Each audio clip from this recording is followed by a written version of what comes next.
വ്യക്തി വിവാഹ വാഗ്ദാനം നൽകി എന്നുള്ളതിൻ്റെ പേരിൽ വേടനൊപ്പം കഴിയുകയും പിന്നീട് അതിനുശേഷം വേടൻ വിവാഹ വാഗ്ദാനത്തിൽ നിന്ന് പിന്മാറുകയും ചെയ്തു എന്ന് പറയുമ്പോൾ ആ വേടൻ്റെ പണത്തിൻ്റെ സ്രോതസ്സും ആ വേടൻ്റെ പണത്തിൻ്റെ അളവും കണ്ടിട്ട് വേടൻ്റെ പണം തട്ടാൻ വന്നതാണ് എന്ന് ഞാൻ പറഞ്ഞാൽ ഈ മാധ്യമ സിൻഡിക്കേറ്റിലിരിക്കുന്ന ആളുകൾക്ക് പോലും അത് തള്ളിക്കളയാൻ പറ്റും. ഇത് ഇനി ഒരു പക്ഷേ ഈ ഒരു വീഡിയോ വരുമ്പോൾ പല ആളുകളും പറയും നിൻ്റെ വീട്ടിലാണ് ഇത് സംഭവിക്കുന്നത്, നീ ഇങ്ങനെ അനുകൂലിക്കുമോ എന്നുള്ളത്.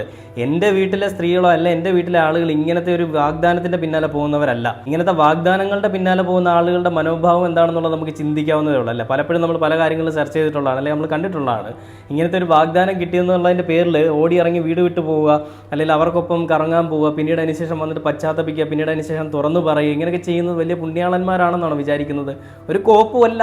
അവർക്കൊപ്പം എല്ലാ കാര്യങ്ങളും സഹകരിച്ച്, അതിന് സെക്ഷൽ ആണെങ്കിൽ സെക്ഷൽ, അല്ലെങ്കിൽ മെൻ്റലി ആണെങ്കിൽ മെൻ്റലി, എല്ലാ കാര്യങ്ങളിലും അവരോടൊപ്പം ഉണ്ടായിരുന്നിട്ട് അവർ നാളെ നമ്മളെ മൈൻഡ് ചെയ്യുന്നില്ല എന്ന് കാണുമ്പോൾ ഉണ്ടാകുന്നൊരു വിഷമം മാത്രമാണിതെന്നാണ് എനിക്ക് മനസ്സിലാവുന്നത്. അതിനപ്പുറത്തേക്ക് ആ ഇരയാക്കപ്പെട്ട പെൺകുട്ടി അല്ലെങ്കിൽ ഇര എന്ന് പറയപ്പെടുന്ന പെൺകുട്ടിയുടെ